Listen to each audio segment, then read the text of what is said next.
Hectares of prickly pear grow under the northern Ecuadorian sun. The cactus that produces this sweet fruit is one of the few plants able to survive the arid tropical climate of the Chota Valley. Green and lush along the banks of a great river, these plantations contrast sharply with the scarce vegetation in one of the continent's driest regions.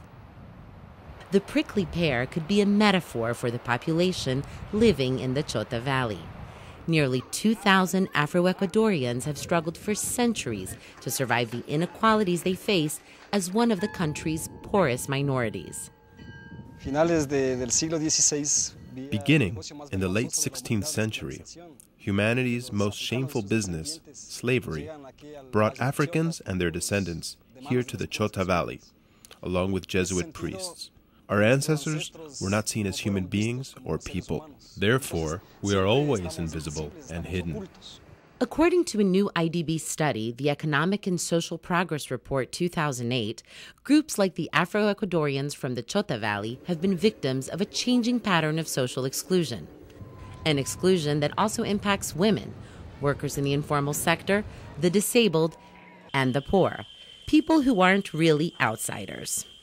In a study conducted in 6 capital cities, the report concluded that exclusion increases social distance in Latin America, generating losses in welfare of between 22% and 72% with respect to a fully integrated society.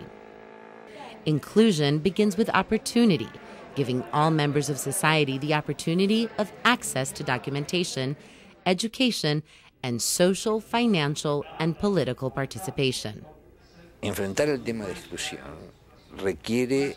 In order to overcome social exclusion, we already have institutional frameworks that are backed by our national constitutions and legislations. However, those frameworks have yet to translate into a different way to design programs and allocate resources. And in the Chota Valley, these citizens have come together precisely to create such opportunities. And in doing so, they are overcoming the conditions that kept them out. They are participating in a program that provides them with technical training to improve prickly pear production. They receive business guidance for marketing their product. And they are taking advantage of unused land to develop new products, derivatives of the local plant.